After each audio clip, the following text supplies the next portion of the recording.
Всем привет! Сегодня у нас будет второе видео по устройству нашего мироздания. Тема вопрос-ответ. Я очень рада, что вам понравилось предыдущее видео, где я в подробностях рассказывала о устройстве нашего мироздания, как, зачем, почему. Но также по комментариям я посмотрела, что немногим понятны некоторые нюансы этой темы.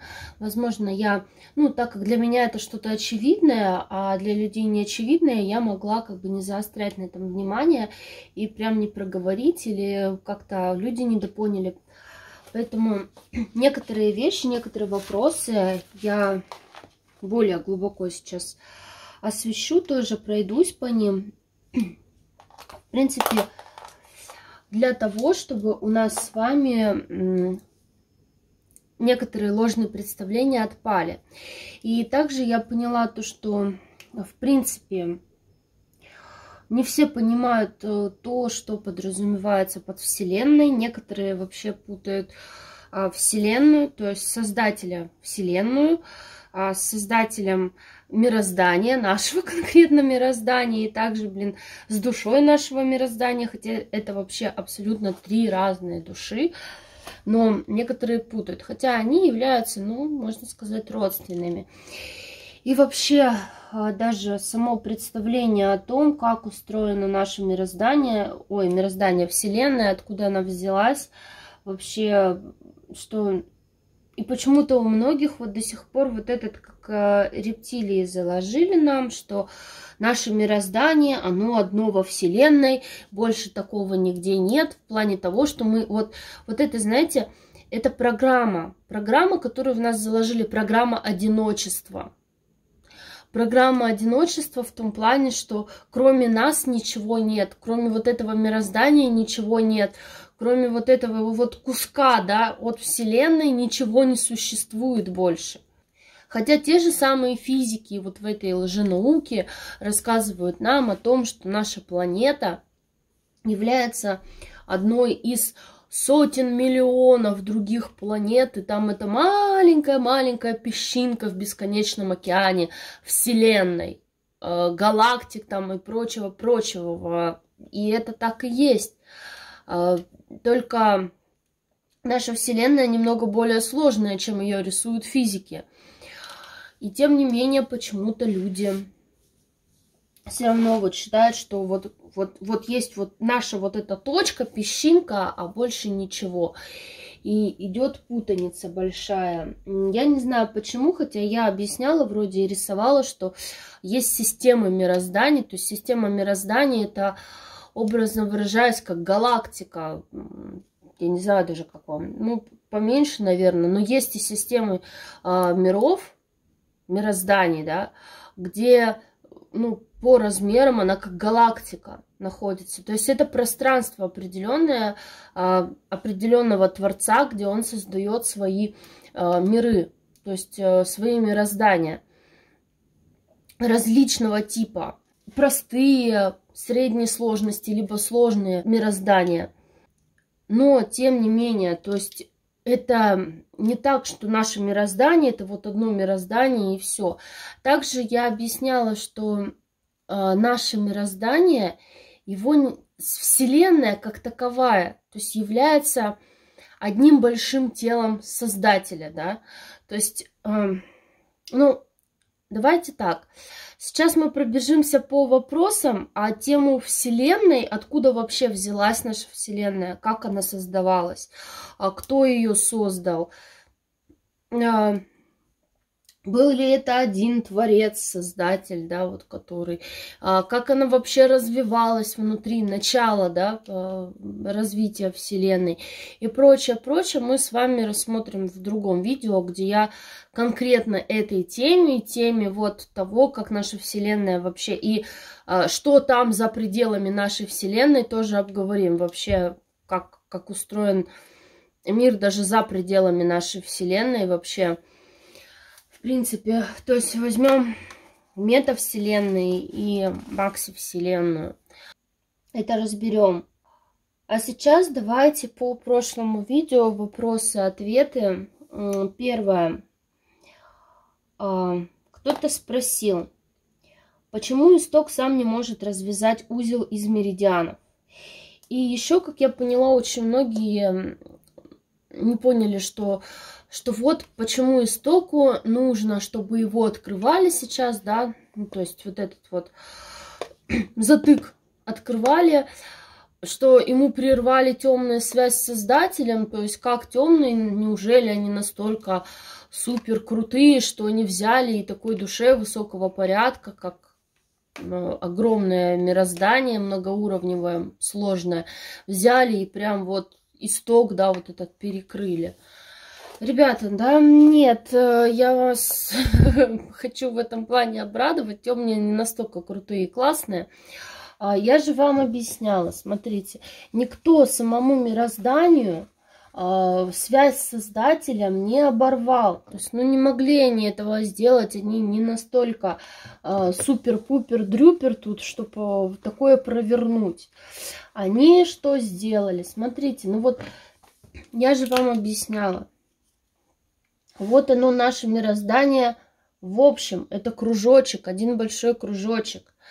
Да, тут куча параллелей, вот они идут. Куча их. И в точке соприкосновения, вот, центральная, да, точка. Она является вот этой самой вот точкой, которая объединяет в себе много точек выхода. Я же вам объяснила, это то же самое, что у нас. То есть, вот в этой вот точке, которая является вот этой точкой центральной, где все параллели, у нее очень много точек выхода.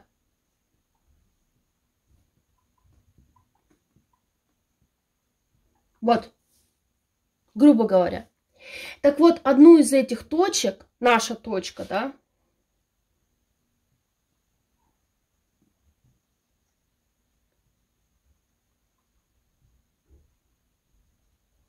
закупорили. Вот, одна из множества. Вот ее перекрыли.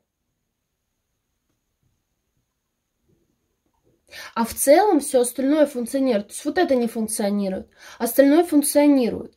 А связь с Создателем, как раз-таки, она идет через вот эту точку. Большую. То есть никто фактически никакую связь истока не перекрыл. То есть вот отсюда просто здесь идет закупорка. И точка выхода вот эта, то есть в каждой, вот получается, это не точка входа. Это вот точка входа, вот связь с Создателем у мироздания идет вот здесь, в этой точке. Вот в этой точке. Понимаете? Закупорили одну вот эту точку. Вот она. Наша конкретно. Остальные все работают. Работают они как? Связь у них с Создателем проходит. Вот, отсюда. То есть вот она пошла цепочка, то есть и она вся идет через вот эту точку. Так вот, вот здесь, в каждой вот этой точке, она просто выходит. То есть это как точки выхода. Каждая выходит в свою параллель. Понимаете? Вот. То есть это точки выхода энергии. И они же, получается, циркуляция идет. То есть здесь точки выхода вот этой энергии, плюс точки выхода энергии души самой самого мироздания, точнее, вот, его связи с Создателем, и момент входа энергии, которая идет именно от параллели. То есть здесь идет так или иначе, в любом случае, энергообмен. Понимаете, циркуляция вот такая идет. Так что одна просто не работает. Но это не значит, что это тело перестало функционировать. Оно функционирует, да, оно несколько другими какими-то моментами. Есть все равно момент энергосвязи, только он очень и очень слаб. То есть это как... когда у тебя перекрыты легкие, да, ты не можешь дышать легкими, ты пытаешься дышать кожей. Вот это что-то типа того. То есть поверхностью. Вот. Никто никому ничего не перекрывал. Перекрыто вот здесь. И каким образом темные вообще смогли здесь что-то перекрыть, эту точку? Все дело в том, что это было сделано в том числе Вот 300 лет назад я уже говорила о том, что нас окончательно захватили, да. Это было сделано одной расой, которая в свое время уничтожила свое мироздание, уничтожила посредством того, что оно как раз-таки игралось с вот этой вот точкой на своем мироздании, то есть выкачивала энергию. И они еще тогда паразитировать начали, вот ветка конкретно их. И они свое мироздание уничтожили таким образом, но у них было простое мироздание, то есть несложное, не как наше многоуровневое, просто простое. И их мироздание завершило цикл своего развития. Это, кстати, тоже вот сейчас перейдем ко второму вопросу. И они у них есть технологии, которые могут влиять на вот эти энергоцентры, как раз-таки параллели и прочего. Так вот, но они бы не смогли на чужом мироздании, во-первых, это провернуть, а во-вторых, без особого разрешения.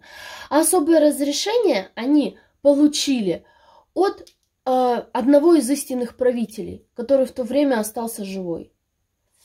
И он как раз-таки им дал косвенное разрешение от лица всех живущих для того, чтобы произвести вот эту шнягу.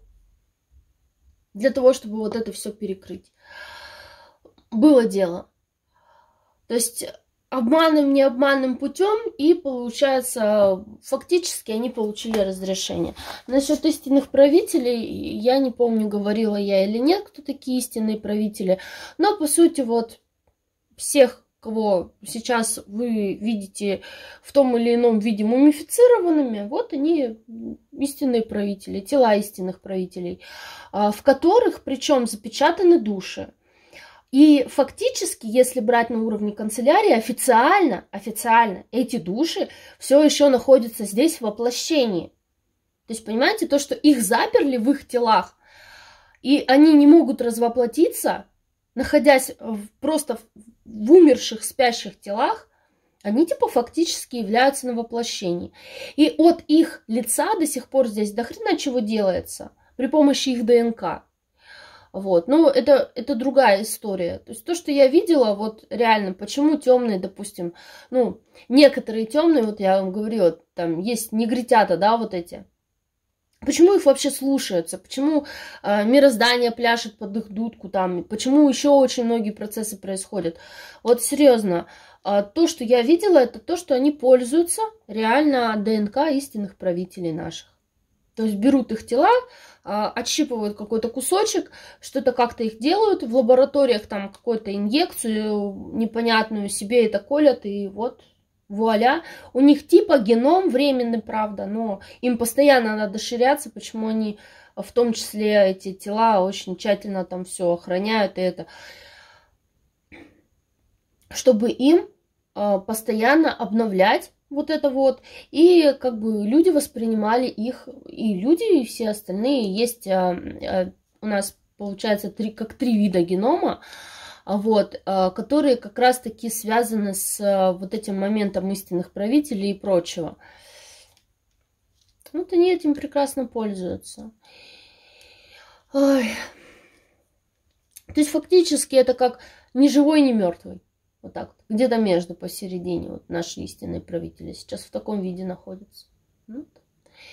И вот один из них, то есть который решил перейти на сторону вот этих козлов, он им дал согласие на то, чтобы они вот это сделали. И это согласие сейчас надо отменять, вот, в том числе. Итак, если это понятно, то есть истоку фактически не перекрыли связь с Создателем. И второй вопрос. Почему душа нашего мироздания сама не скинет вот это все, то есть не развяжет узел? Во-первых, узел уже развязали из меридиан. Вот, это сделали в 22 году. И я еще в прошлом году, в начале года, если я не ошибаюсь, если не в 20-м, в либо в конце 20-го, либо в начале 21-го еще тоже видела, что эти узлы были завязаны, и мне тогда приходило, что в 22-м году их должны развязать. То есть сейчас не время, время будет в 22-м. Вот сейчас 22-й год, и как раз-таки вот эти узлы, узел этот, его развязали. Другое дело, что я говорила, узел-то развязан, а сама энергия вот это вот не идет. То есть там закупорка истока и явное магическое вмешательство. Кто-то магичит, фурычит, вот прям вот очень усиленно на то, чтобы этот исток завалить всеми правдами и неправдами.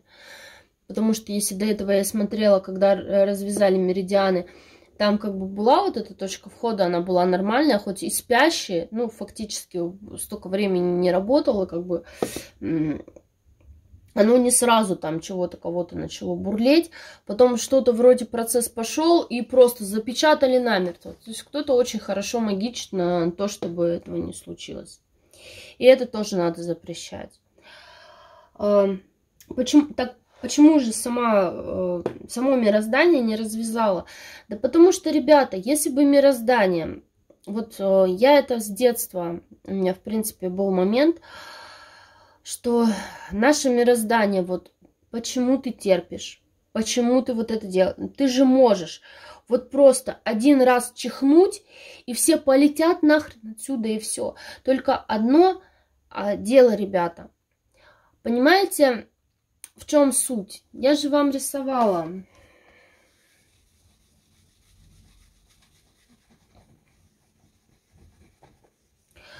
Вот наш блинчик, да, вот точка, откуда выходят меридианы. И вот эти меридианы пошли, да, вот они пошли. Каким образом? То есть там такая точка еще, там не просто же вот точка выхода энергии, точка чего-то там. По сути, эта точка, она еще является таким универсальным пультом управления. Еще там же есть как бы полностью этой параллели.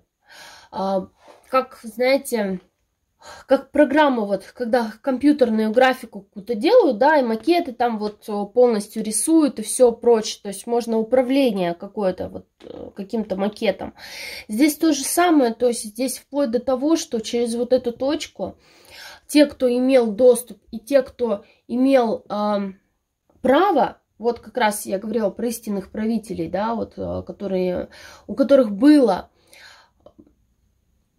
даже не право, а как доступ к управлению вот этой точкой. То есть тут даже не то, что управлению, а которые могли влиять. То есть это же все намного сложнее, чем просто, что вот они меридианы и все. У них тоже свой момент обучения. И те, кто есть, управляют, заведуют, да, каким-то моментом. И они как бы обслуживают вот это вот дело. Так вот, вплоть до того, что материки двигать. То есть при помощи вот входа, если у тебя есть доступ к управлению вот этой вот точкой, вплоть до того, что ты можешь материки двигать так, как тебе надо, на макете этой параллели. И да, сама душа мироздания тоже может много чего делать, но в ее понимании, как она может всех скинуть? Развязать вот этот узел, всех скинуть. Дать очень мощный удар, и пошло. Пошла рябь по меридианам. План Б. По сути. Вот он. Пожалуйста. Вот так она может сделать. Один раз чихнуть, и все. И нас с вами здесь не останется. Ни нас, ни вас, ни темных, никого вообще. Пожалуйста, это она может сделать. По факту. Но это уже вторая всемирная катастрофа. По сути. Но да, наше мироздание вполне может и все меридианы развязать, и все сделать. И один раз чихнуть достаточно. Другое дело, что как это обернется для всех, кто живет на этой параллели. Понимаете, тут же не все так просто. И, кстати, если кому-то интересна вот эта точка, да, момент управления этой точкой, истинные правители такого прям вот супер доступа или такого прям, чтобы они там двигали континенты и полностью создавали, моделировали рельефы, такого, конечно, не было. То есть они этого не делали. Максимум, что они делали, это управляли погодой, то есть управляли в погодой в каком плане, там где-то дождик, где-то еще что-то. То есть это тоже момент управления через вот эту кнопку. Где-то какие-то моменты климата, да, изменения климата, они вот это тоже проводили. Но глобального такого нет, конечно. Были некоторые моменты, которые нужны были им. Но вот не так, чтобы там двигать целые континенты. Хотя теоретически они это вполне, ну, то есть это вполне возможно, они вполне могли так делать. Но я не думаю, что многие этим пользовались. А если пользовались в течение жизни всего мироздания, то, ну, пару раз, может быть. И то в самом начале. Итак. Тоже задали вопрос, почему мы не являемся частями истока этого мироздания, когда растения и животные таковыми являются. Ну, смотрите, во-первых, что я могу сказать? Те души, которые смотрят вообще, в принципе, мой канал, они явно не являются душами этого мироздания. А почему? Да просто потому, что когда создавалось это мироздание, они уже как минимум перешагнули порог третьей плотности. Потому что вообще, в принципе, путь эволюции души, он очень и очень долгий. Это вам не так, что вы вчера были кузнечиком, а сегодня вы человек. Такого не бывает. Путь воплощений, он длится даже не тысячи лет, миллионы лет, больше. То есть проход одной плотности, это не так, что вы в этой жизни от третьей до пятой эволюционировали. Такого не бывает. Это просто огромный, огромнейший цикл. И у мирозданий так тоже есть цикл своей жизни. То есть мироздание это, можно сказать, тоже воплощение. И тут же берем вопрос того, как мироздание эволюционирует. Я говорила, да, мироздание эволюционирует от простого к многоуровневому и прочему. Как оно эволюционирует от простого к многоуровневому? Да, блин, просто через путем перевоплощения того же самого, развоплощения.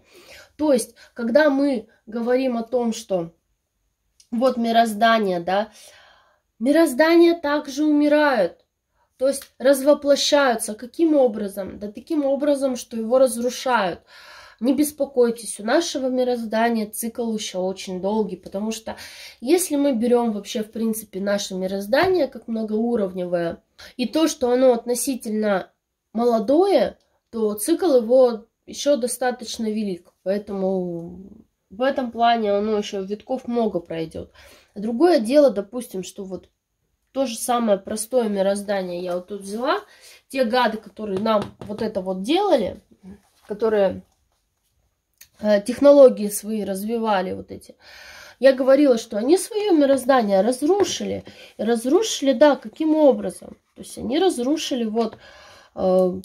Тогда они стали как раз на путь паразитизма, паразитируя на своем же мироздании. То есть они, вот, у них было простой тип мироздания, то есть вот, как я вам рассказывала, круглая планета, без каких-либо там параллелей, без каких-либо делений и всего прочего. Вот, они полностью жили одна раса на этой планете.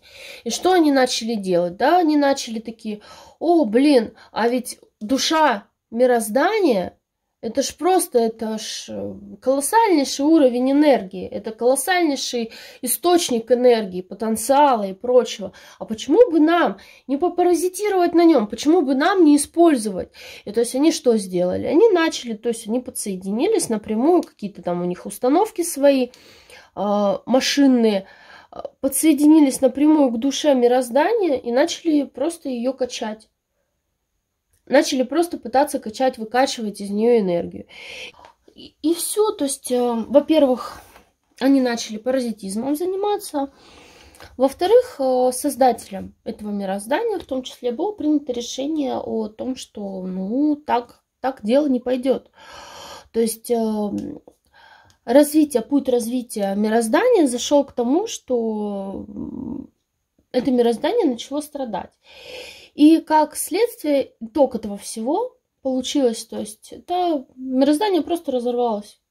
То есть вот это вот тело, это одно из тел, да, тело этого мироздания просто развоплотилось.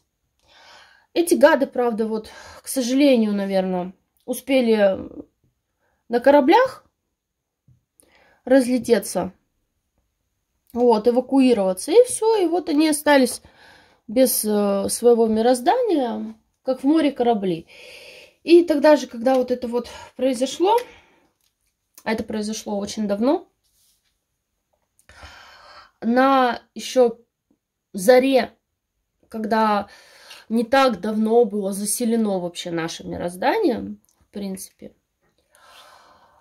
они как раз-таки, один из этих кораблей полетел к нам, потому что там в свое время жили переселенцы их, которые, кстати, были более-менее нормальные, адекватные. А вот эти, когда прилетели, бомжи, тогда вообще это было первое начало всего. Ну да ладно, это другая история, как-нибудь ее расскажу. Ну, если вам интересно, это Атланта. Вот, чтобы не томить. То есть вот эти гады, которые свое мироздание разрушили, потом прилетели разрушать наше мироздание, потом их отсюда всех выгнали нахрен пинками под сраку. А давным-давно это было еще, я говорю, на заре, когда там только-только переселения были первые. И потом вот как раз, когда рептилоиды и прочее вот эта шушера прилетела сюда захватывать наше мироздание, в том числе нашу параллель, вот эти как раз-таки вспомнили. То есть вот они, рептилоиды, вот этих козлов нашли, и те побежали мстяшку устраивать. То есть они тоже помогли, очень весомый вклад внесли в это все. Вот, как раз-таки вот эти вот гады. Во многом мы им можем сказать спасибо. В переносном смысле, в кавычках. Так вот, ну ладно, это другая история, как-нибудь ее расскажу более подробно. Как раз-таки про то, как завоевывали наше мироздание. Но не суть. Немного раскрываю. Так, вот. И они как раз-таки вот при помощи тех технологий, которые они в свое время вот здесь ковыряли, потом прилетели к нам, попытались тоже вот это вот проковырнуть, попробовать. Ну, там не только это. Их нахрен послали. И вот они вернулись и как раз-таки вот закупорили параллели, исток, потому что у них есть вот эти вот момент технологий этих. Почему мы не являемся частями истока? Так вот, понимаете, то есть исток, он в принципе наш относительно молодой. И как бы мы с вами души более высокого порядка. И когда мы еще находились на уровне кузнечиков, этого мироздания еще даже вот в помине не было. И вот даже еще в проекте, наверное, не было. То есть можно сказать так. Поэтому мы развивались на совершенно других мирозданиях. А некоторые так вообще даже миновали вот этот вот момент там кузнечиков и прочих. Потому что их душа была частью не создателя, а творца, то есть души более высокого порядка. То есть если мы берем, я говорила, да, что у души, а может и, как бы, не знаю, ну, по-моему, я рассказывала здесь об этом, что душа может быть рождена двумя способами. То есть первый способ — это напрямую от Вселенной, то есть от большой-большой Вселенной, да, то есть как маленькая искра. А второй способ — это когда от Вселенной, да, есть другая часть душа более высокого порядка. И эта душа более высокого порядка, она доросла до такого уровня, что она сама отделяет от себя искорки. Так вот,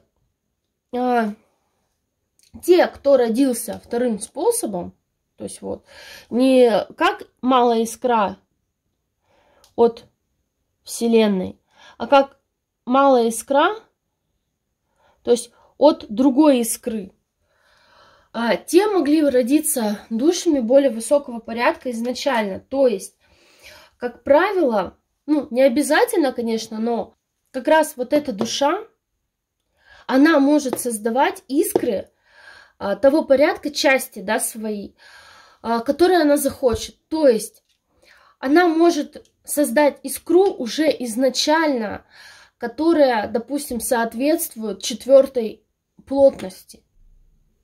4-й, 5-й даже некоторые могут создать. То есть изначально, минуя всяких кузнечиков и всего прочего.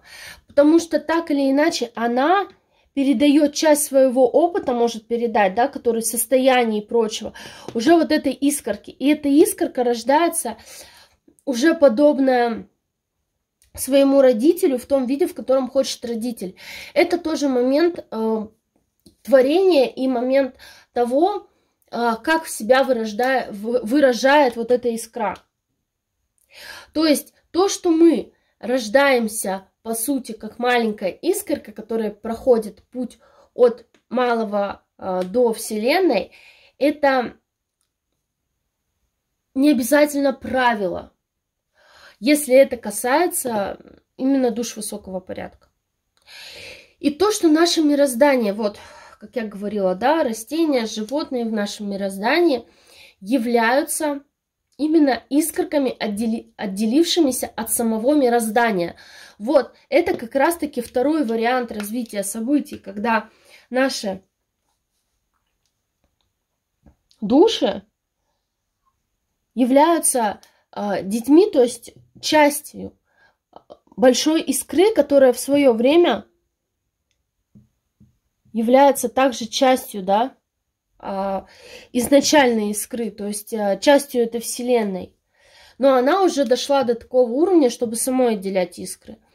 Так вот, наше мироздание, оно отделяет от себя искры такого уровня, как растения и животные. То есть это души, с момента которых она начинает свой путь. То есть она может начать, допустим, также камни у нас имеют, можно сказать, свою искорку, но они не совсем, они как часть планеты, только с разными характеристиками, то есть часть души нашего мироздания.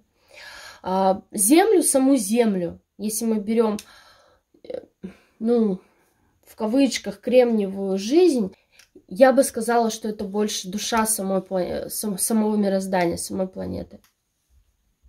Вот. А почему мы пришлые?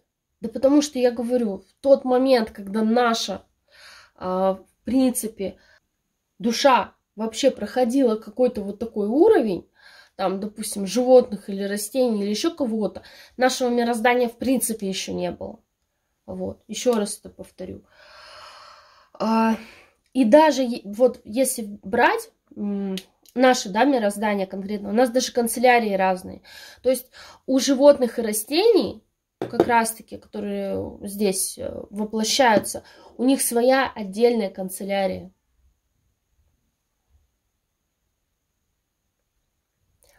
Про нее я тоже отдельно расскажу, вообще, что она из себя представляет.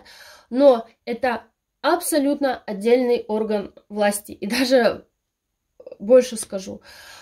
Те, кто является, вот, ну, заведуют нашей канцелярией, души, они не имеют власти над вот этой канцелярией, которая воплощает именно души растений и животных здесь, на этом мироздании. Вот так. То есть это отдельные разные структуры абсолютно.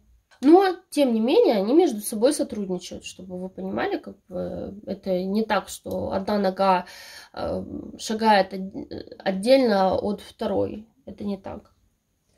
И также я вам могу сказать, что да, возможно, некоторые некоторые из этих душ, которые вот растения, животные, проходили цикл здесь много-много-много раз, они доросли до уровня человека, допустим, что да, там какой-то, допустим, кто-то из животных, допустим, дорос до того уровня, чтобы воплотиться в человеческое тело, уже сюда, да, допустим, что он перешел из одной канцелярии в другую, допустим. Но даже с этим учетом эта душа еще очень-очень маленькая. То есть это душа третьей плотности еще, которая изучает только вот именно физическую составляющую этой плотности. То есть самая-самая вообще маленькая, ну, ребенок, считай, она явно, вот я говорю, вот здесь вот с нами на канале не сидит и ролики эти не смотрит. Потому что она только начинает познавать мир в человеческом теле. Надеюсь, этот вопрос понятен. Когда души вот этих животных, да, дорастут до того, чтобы там стать человеком в этом конкретном мироздании, да, очень много лет пройдет. Поверьте мне, еще 4-ю плотность пройдет это мироздание. Они дорастут, не дорастут, но они уже будут уходить. И, кстати, да, насчет вот этих душ, которых родитель изначально создает определенного уровня, то есть определенного возраста развития. Также и сам родитель, в том числе, то есть вот эта большая искра, она решает, каким образом ее ребенок будет развиваться. То есть, ну, не сказать, что в каких мирозданиях или еще что-то, но обычно это уже идут структуры того, что это семья, то есть это семейные, не знаю, как вам назвать, гнезда, да, или вот, ну, семья духовная или как душевная. Вот. Это уже семьи.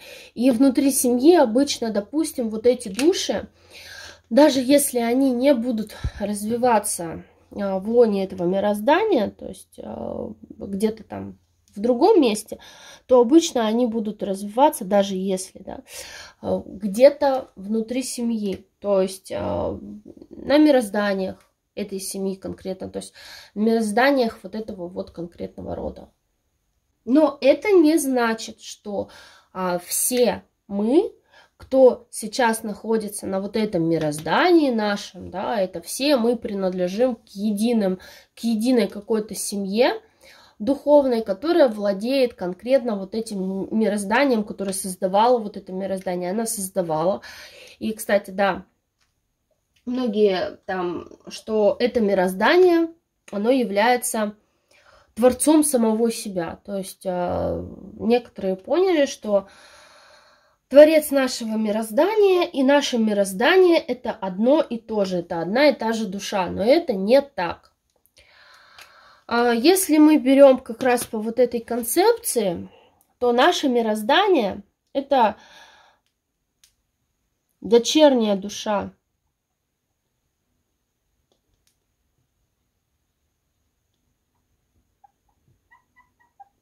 То есть это воплощенная дочерняя душа создателя этого мироздания.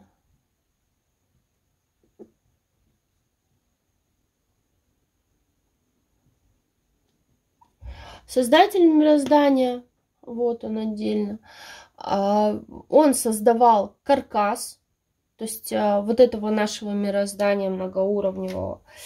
Он создавал каркас, он создавал большую часть всего. Эта душа, дочерняя душа, она как раз-таки являлась, можно сказать, сосоздателем, то есть она принимала активное участие тоже в создании этого мироздания. То есть она наращивала, ну, можно сказать, плоть своим потенциалом. Вот. И воплотилась в этом мироздании. И как раз-таки если мы берем канцелярию, то тот, кто смотрел, присматривал за этой душой, да, дочерней душой, это тоже была дочерняя душа.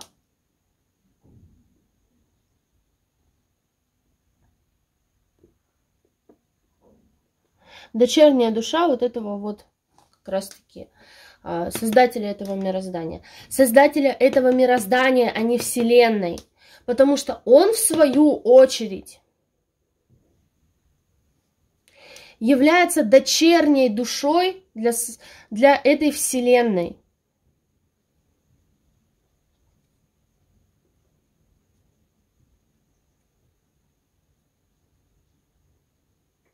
Вот. Создатель этой Вселенной, то есть наша Вселенная, создатель этого мироздания является дочерней душой.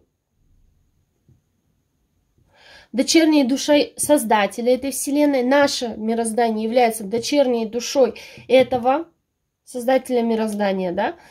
То есть это душа высокого порядка, которая отделяет от себя искорки. И вот это две ее дочерние искры. И нет, они не родились из сразу уровня создателей мироздания, самого мироздания и всего прочего. Они проходили очень долгий путь, тоже от малого, но не от маленькой искорки. То есть, как правило, если мы берем Вселенную, ну, это вообще, наверное, уже к видео про вообще души и устройство души относится. Ну, раз такие вопросы, немного это освещу, то души именно большого, высокого порядка, они создают уже души более высоких плотностей, то есть души более взрослые изначально.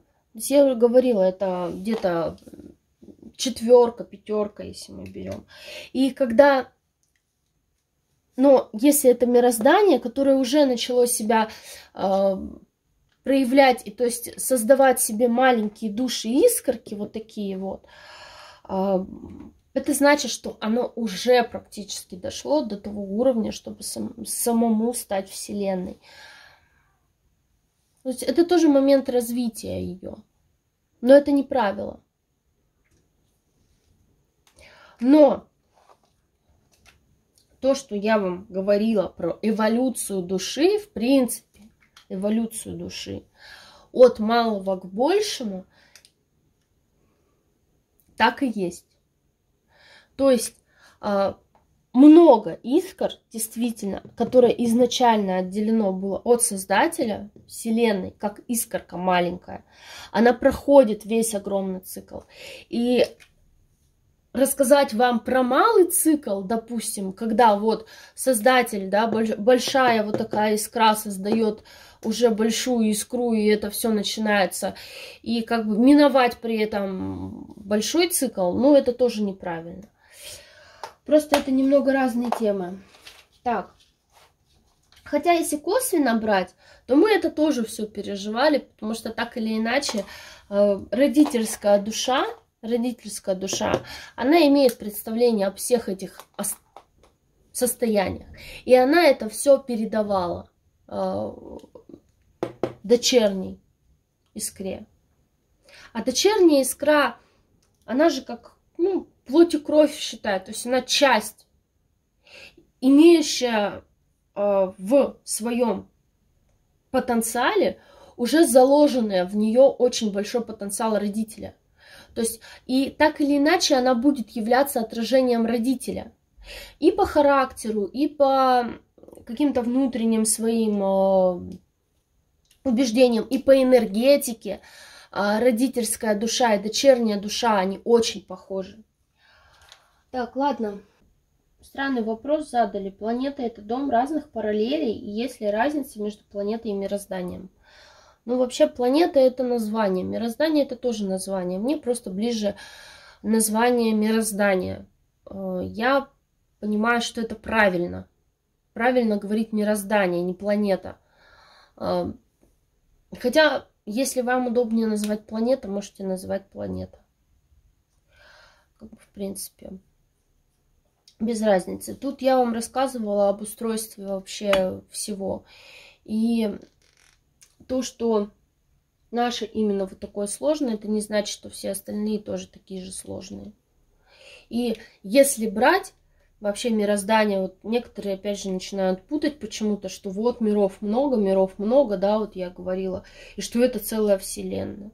Но на самом деле, если мы берем нашу вот конкретно параллель, точнее, конкретно вот наше мироздание со всеми параллелями, со всем прочим, ну давайте вообще до абсурдного, тупого, это шарик, висящий в космосе. Это тот же самый шарик, висящий в космосе, который вам показывают. Вот он, который находится в этой системе миров. То есть вот он, маленький шарик, висящий в космосе, который внутри себя содержит вот столько, такое большое количество миров и параллелей. Но это шарик, висящий в космосе. Ни больше, ни меньше. И таких шариков во Вселенной тысячи, миллионы просто. Только в нашей Вселенной. И это не предел, потому что наша Вселенная тоже, можно сказать, относительно молодая. Ну и опять же, я думаю, на вопрос, наша душа проходит опыт в разных состояниях, в том числе и животных. Выросли ли наши души на этом мироздании, ну тут тоже понятно. Я уже, по-моему, ответила на этот вопрос. То, что нет, наши души на этом мироздании не выросли. А те души, которые выросли на этом мироздании, они этот канал вряд ли смотрят. Потому что они сейчас спят беспробудным сном и вообще радуются настолько малому, насколько это может быть. То есть они еще не осознаны вообще, в принципе, даже на уровне спящих. Потому что они только-только начали познавать мир в более сложных состояниях. Хотя, если мы берем то, что наши животные сейчас и телепатией пользуются, и всем остальным, ну, я уже говорила, да, они не лишены и связи с планетой, и энерго вот этого вот обмена, и все, кто из нас еще более простой сейчас. Но, тем не менее, я думаю, что, скорее всего, вот это видео, оно еще больше вопросов вызовет. Я более чем уверена, но я постараюсь как-то это все скоординировать. По крайней мере, я поняла, что у нас назрело два, как минимум, важных видео. Первое – это устройство нашей Вселенной и вообще как-то рассказ о том, как устроена Вселенная, как устроены Вселенные, как конкретно наша Вселенная создавалась, то есть кто ее создал, когда ее создал и зачем ее создал, то есть как рождаются Вселенные, да, чтобы было понимание более какое-то, потому что я еще раз говорю, для меня это все вообще элементарно, поэтому я как-то вот воспринимаю, что если вот я знаю, то и все должны знать.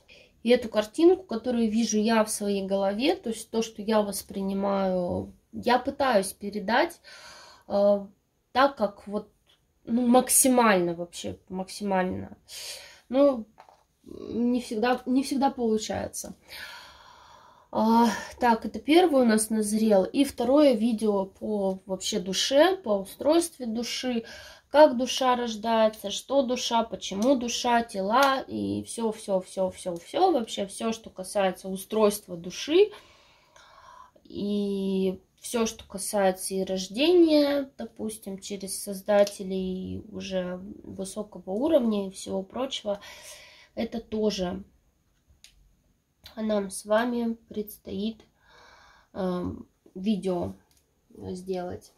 Ну, а на этом все, потому что опять уже у меня час получился. Я надеюсь, что я не запутала вас еще больше. Либо будем вот этими двумя видео, которые я вам сказала, как-то вас распутывать. Ну а сейчас на этом все. Всем пока-пока.